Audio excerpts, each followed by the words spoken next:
Happy morning, children. Welcome to today's session of English. Hope so you are doing well with your studies and preparing for your PA2 exams, which is fast approaching. Before getting into today's session, I have to share something with you. Last week, I conducted a test for you from the supplementary lesson, The Selfish Giant. The students who have sincerely taken the test, my appreciation to them, and those who are failing to do the duty, see to that you should do your regular work. If you are not going to be like that, no one can help you. So if I ask you to write your test in the test notebook, do it in your test notebook. And whatever homework is given for you, do that in your homework notes. Classwork notebook, be careful with writing the answers which is given to you. We have started with composition. I'll make you write one more composition for this month. And the next composition we will see to it after the PA2 exams. Is it clear for you? So to start with today's session, we are going to see the examples of reported speech. What we are going to see, children? We are going to see the examples of reported speech. We have already completed a session with reported speech, and again this is like a practice session for you to deal with some sentences and how we are going to transform it into the other speech, that is indirect speech. Is it clear for you? Shall we get into the session now? Okay. Whenever it comes to the part of grammar, be careful in attending the session and your concentration level should be high. Is it clear for everyone? Your concentration level should be high when it comes to the part of grammar. Sit with your classwork notebook again to note down the examples. This is like a practice session for you. Practice the examples which is given so that you will get used with the examples, how to change a sentence from direct speech to indirect speech. Shall we start with the session, children? Okay. I have already given you the introduction of reported speech with the same slide. Here, three girls who are discussing things about the narration. The same example again. I play baseball with my friends. What did she say? You can find the third girl who is answering the second girl as she said that she plays baseball with her friends. This is called reported speech. When you don't use the actual words of the speaker. You know what is called actual words of the speaker. What is the actual word of the speaker? I play baseball with my friends. It is the actual words of the speaker. You don't use the actual words of the speaker.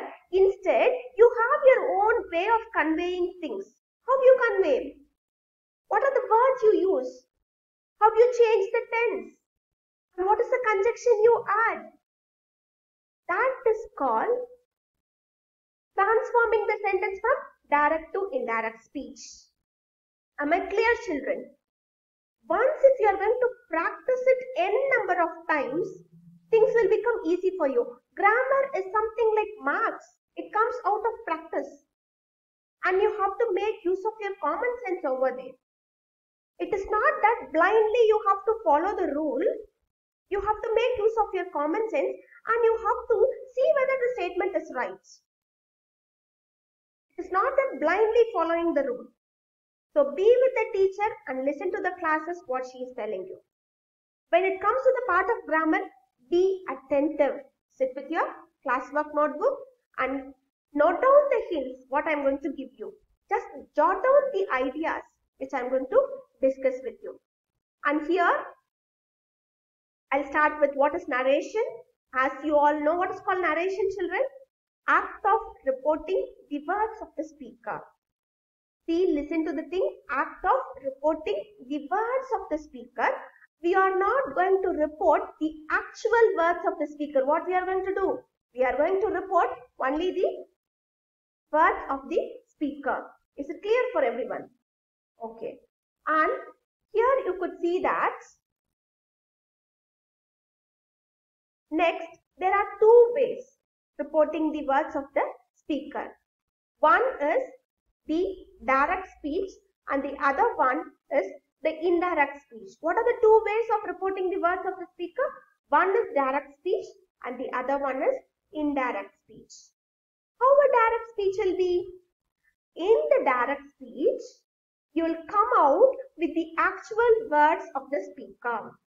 Whereas in indirect speech, you will transform the words, you will convey it in your own way by changing the tense, by adding the conjunction, by changing the pronoun. You will give it to the other person who receives such thing. That is called indirect speech.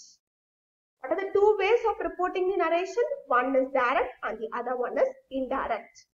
The example which is given in your textbook, it is like a transversus between three persons.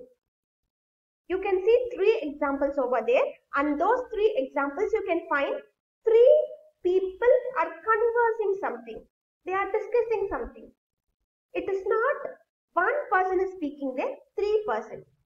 And what we are going to do now is, we are going to deal it from one perspective. We are going to go through the sentences with examples, one examples. Before starting with the examples, here I wanted to give you something. Last time I told you about the rule, how to change an interrogative sentence. Today I have come out with some of the examples. Interrogative statement you can see here.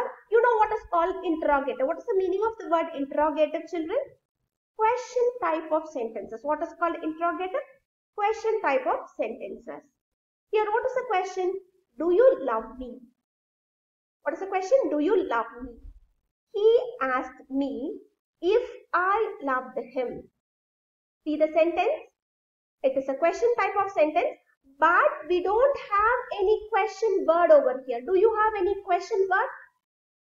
Like what, where, when, how? There is no question word.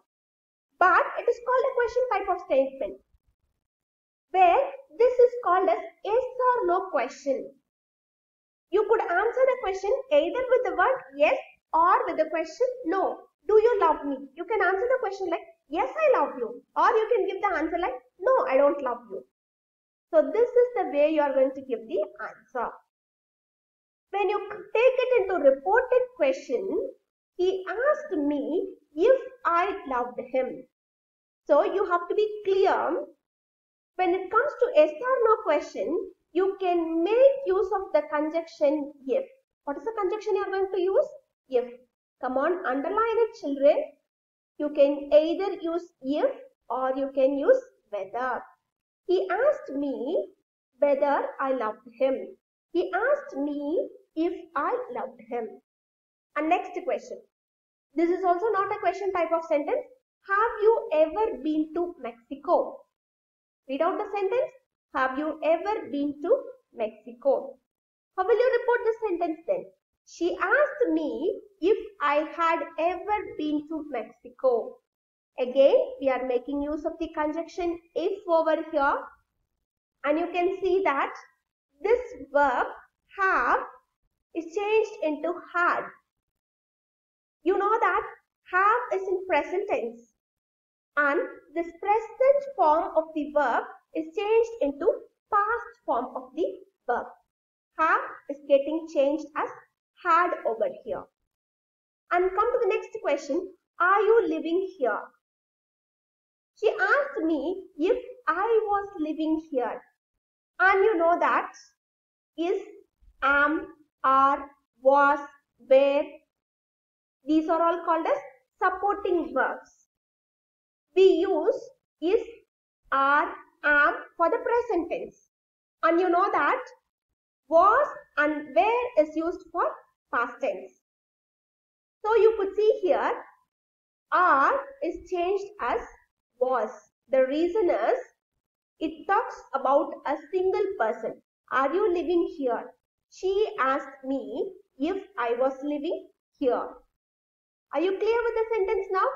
Okay. Interrogative sentence, that is question type of sentences when the questions don't have question words in it, like what, when, where. We use the conjunction if. Am I clear, children?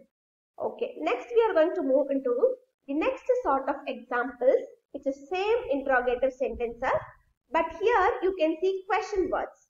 What is the question words? Where, what, who. Are you clear now, children? Okay. Now, where is the post office? Please. A person is asking the other person, where is the post office? She asked me where the post office was. When you change the question, it should come like this. Where the post office was. You should not tell like, she asked me where was the post office. That is wrong. She asked me where the post office was. Here, do we use any conjunction? No, we don't use any conjunction, children. We are using the same question word. What is the question word? Where is the same question word. We don't use any conjunction. Be clear with the points. We don't use any conjunction. Whereas, in the previous slide, when we don't have question word, we use the conjunction if, or you can use a word whether. When it comes to a question word, the same word is used as a conjunction. Are you clear, children? Okay, come to the next statement now. What are you doing? She asked me what I was doing. This is what I told you to be sensible, children. She asked me where the post office was. But here you can't write, she asked me what doing was. It will sound insensible then. Okay, it will not have any meaning. It will not convey any meaning. So this is the way when you come across these type of sentences. When you speak in this way, your language will sound good then. Your language will sound better. Come to the next statement. Who was the fantastic man? She asked me who that fantastic man had been. Or you can write, she asked me who that fantastic man had been. Okay, this is the way you have to frame the sentence. This is the difficult sentence which I have given you. Who was that fantastic man? She asked me who that fantastic man had been. Here we cannot conclude the sentence with the word had. So we are making use of been over here.